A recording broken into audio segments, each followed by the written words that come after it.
Hay số đây bong bồn hay tụi test này chân gì thì mình thấy hay ngày nay trong trong nó bong bồn thằng ốc nia đam bay mọc đạp qua ở miền muối đại dương ngày thằng ốc nia hay chỉ phía tách trời bàn đắng nơi trong ngày mà phay pram khai pram bay ní cứ dương miền ăn cầm bằng muối đại thấy ban nó mà vụt sủng ngắt ban nó mà vụt trên sủng ngắt trên gì tại Campuchia hay dương mình đang thả vụt nắng cứ chia vụt khó ba bự có chia vụt cho chaនៅផ្នែកណាមួយយើងអត់ទាន់ដឹងទេចឹងហើយសូមបងប្អូនអរគ្នាយើងចូលទៅលំអិតបាទសម្រាប់ព័ត៌មាននៅថ្ងៃ25នេះផងដែរបាទចឹងរដ្ឋបាលខេត្តកោះកុងត្រូវបានចោទប្រកាន់ហើយក៏ត្រូវបានច្រានចោលនៅក្នុងកំឡុងពេលចោទប្រកាន់នឹងផងដែរចំពោះដែលត្រូវបានគេចោទប្រកាន់ថាថៃហ្នឹងគឺបាននាំដឹកនាំអាវុធចេញពីកម្ពុជាហើយយើងក៏អត់ដឹងថាអាវុធហ្នឹងជាអាវុធស្របច្បាប់ឬក៏ជាអាវុធដោះដូរបែបណាដែរអញ្ចឹងដើម្បីដឹងលម្អិតយើងត្រូវមើលតទៅទៀតបាទរដ្ឋបាលខេត្តកោះកុងនៅថ្ងៃទី25សីហាឆ្នាំ2026បានច្រានចោលការចោទប្រកាន់ថាអាវុធត្រូវបានដឹកចេញពីកម្ពុជាចូលទៅក្នុងប្រទេសថៃហើយព្រមទាំងបានអះអាងថាការចោទប្រកាន់នេះគ្មានមូលដ្ឋានច្បាស់លាស់នោះទេប្រសិនបើរដ្ឋបាលខេត្តកោះកុងដូចនេះធ្វើដូចនេះវានឹងមានបញ្ហាកើតឡើងបន្ទាប់ពីអាជ្ញាធរថៃក៏បានចាប់ខ្លួនជនសង្ស័យម្នាក់ផងដែរនៅក្នុងកំឡុងពេលនោះព្រមទាំងរឹបអូសអាវុធប្រភេទ AK-47 ចំនួន2ដើមនិងគ្រាប់កាំភ្លើងជាង24,000 គ្រាប់បាទនៅខេត្តត្រាត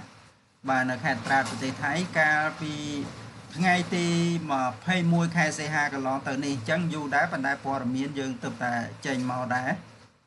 បាទហើយតាក់ទងជាមួយនឹងអាបាខេត្តកោះកុងនៅលោកស្រីឈីវ៉ាហ្នឹងក៏បានប្រាប់វិទ្យុ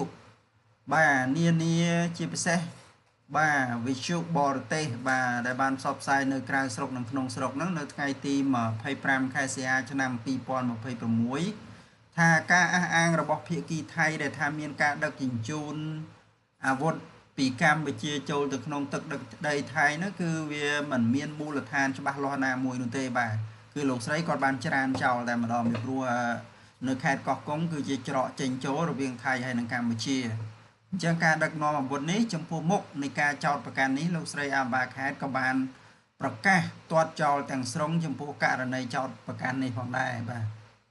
ការច្រានចោលរបស់លោកស្រីឈីវ៉ាធ្វើឡើងបន្ទាប់ពីអាជ្ញាធរថៃតាមរយៈសារព័ត៌មានថៃនានាក៏បានចុះផ្សាយការពីពេលថ្មីនេះផងដែរថានៅក្នុងប្រតិបត្តិការរបស់កងទ័ពជើងទឹកនិងនគរបាលសមុទ្រថៃសមត្ថកិច្ចថៃបានស្ទាក់ត្រួតពិនិត្យទូកល្បឿនលឿននិងបានរឹបអូសអាកា47ចំនួន2ដើមនិងក្រកកំភ្លើងចំនួនជាង24,000 គ្រាប់បាទច្រើនណាស់បាទច្រើនមែនទែនគ្រាប់ហើយនៅខេត្តត្រាតប្រទេសថៃដោយអះអាងថាអាវុធទាំងនេះត្រូវបានដឹកចេញពីតំបន់សមុទ្ររបស់កម្ពុជាក្នុងប្រតិបត្តិការនោះបាទអាជ្ញាធរថៃក៏បានចាប់ខ្លួនជនសង្ស័យម្នាក់ផងដែរអញ្ចឹងបើយោងទៅតាមសារព័ត៌មាននេះយើងឃើញថាថៃជាអ្នកដឹកជញ្ជូនចេញពីខេត្តកោះកុងទៅហើយយើងទៅដល់ឯខេត្តត្រាតបាទខេត្តត្រាតហើយថៃក៏ជាអ្នកចាប់បាទថៃជាអ្នកដឹកជញ្ជូន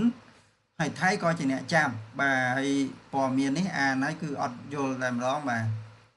បាទថៃអ្នកដឹកជញ្ជូនហើយថៃជាអ្នកចាប់ទៀតអញ្ចឹងបើតាមការស៊ើបអង្កេតរបស់បឋមរបស់សមត្ថកិច្ចថៃអាវុធនិងគ្រាប់កាំភ្លើងទាំងនេះត្រូវបានសង្ស័យថាដឹកចេញពីតំបន់ឆ្នេរកម្ពុជាហើយបានផ្ទេរទៅលើសមុទ្រមុនពេលដែលដឹកទៅដល់ចំណតមួយនៅក្នុងខេត្តត្រាតប្រទេសថៃ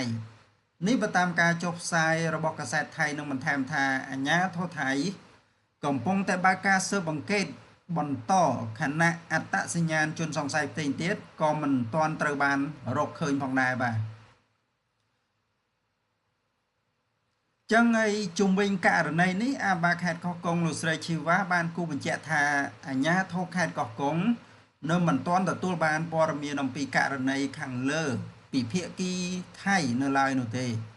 តាមអភិបាលខេត្តរូបនេះដដែលអាជ្ញាធរខេត្តកោះកុងក៏បានយកចិត្តទុកដាក់ខ្ពស់ចំពោះការងារព្រំដែនខណៈបច្ចុប្បន្នព្រំដែនគោកនិងព្រំដែនទឹកនៅក្នុងភូមិសាស្ត្រខេត្តកោះកុងត្រូវបានបិទទាំងស្រុងបាទអញ្ចឹងព័ត៌មាននេះហើយ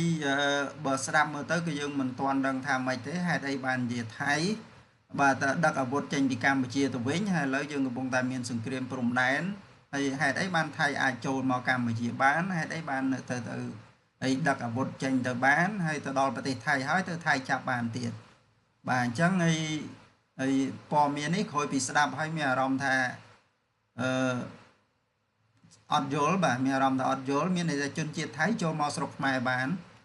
ហើយព្រមទាំងអាចដឹកអាវុធចេញទៅបានទៀតហើយទៅដល់ប្រទេសថៃបែរជាប្រទេសថៃសមត្ថកិច្ចថៃហ្នឹងក៏ចាប់បានទៀតអញ្ចឹងព័ត៌មាននេះមិនទាន់ច្បាស់ផ្លូវការនៅស្រុកស្មាញស្ដាប់មើលទៅអញ្ចឹងសូមបងប្អូនទាំងអស់គ្នាហើយរងចាំស្ដាប់បន្តទៀតថាអាវុធហ្នឹងហើយហេតុអីបានថៃចូលមកស្រុកខ្មែរបានហេតុអីបានអាវុធហ្នឹងដឹកជញ្ជូនចេញពីស្រុកខ្មែរទៅថៃវិញអញ្ចឹងចម្ងល់ទាំងអស់នេះខ្ញុំក៏ឆ្ងល់ដែរបាទចឹងបងប្អូន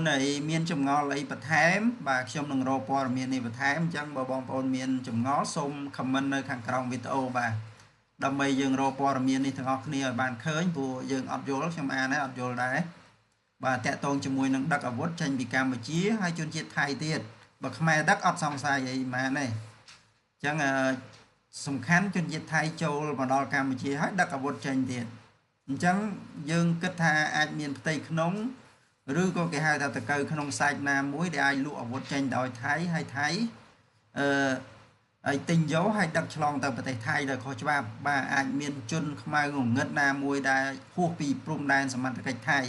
អញ្ចឹងយើងមិនទាន់ច្បាស់ហើយយើងក៏មិនអាចទាន់សន្និដ្ឋានបានដែរអញ្ចឹងព្រឹត្តិការណ៍នេះយើងនឹងតាមដានបន្តទៅទៀតបាទនៅថ្ងៃបន្តទៀតបាទតាមបញ្ហានេះមានអ្វីកើតឡើងបាទសូមអរគុណបាទសូមជម្រាបលាទៅប៉ុណ្ណេះបាទអរគុណ